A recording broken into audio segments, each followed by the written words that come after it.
Hi, let's take a look at this week's Imperial City rotating vendor inventory. Dark Convergence is a staple for bomb builds in PvP. Pull the players together and blow them up, with a combination of skills and other procsets. This playstyle generates satisfying kill montages on YouTube, but it's not easy to replicate. Still, a lot of players try this, hence the price of the set.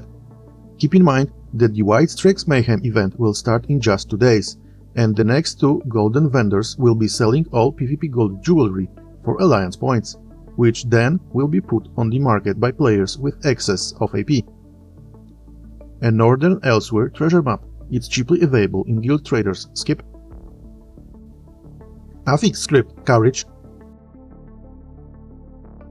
Focus script Dispel.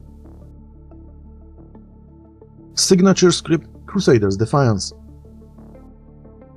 Coward's Gear may have some use for scroll runners in Cyrodiil, but otherwise it's inferior to the crafted Adept Raider set, which will give you Major Expedition passively all the time. A skill style fragment for the Force Shock from the Destruction Staff skill line. Guaranteed drop from the Delve boss in Broken Path Cave in Westweald. Skip.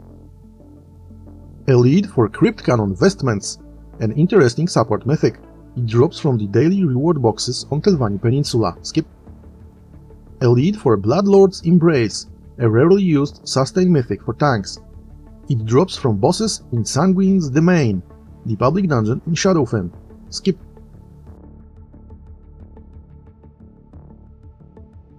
Now let's jump to the Infinite Archive.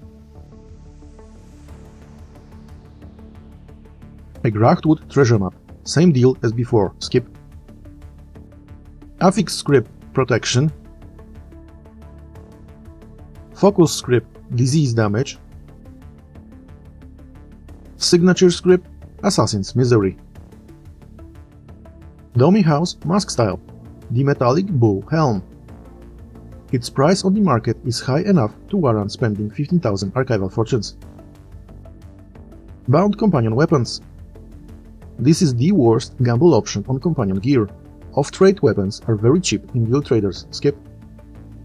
Erroneous Archive map is a part of Shattered Mirror Maze body marks. If you are doing Infinite Archive, you will get it sooner or later.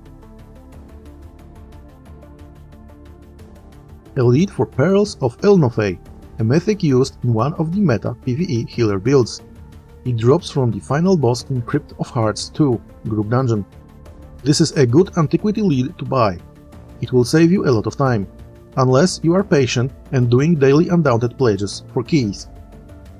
A lead for Spore Savant body marks. It drops from the final reward chest in Bastion Mimic, the sort of incursion event happening in Apocrypha and Telvanni Peninsula. It's easier than Harrow Storms or Dragons, but it's rather time-consuming, and not many players are doing it outside of events, so if RNG hates you, farming 5000 archival fortunes may actually be faster. A furnishing version of the lorebook found in the Versicolor Carel's crafting site in Apocrypha. A gorgeous furnishing version of the lorebook found in Silent Mora on Telvanni Peninsula. 6th House Robe Costume Fragment.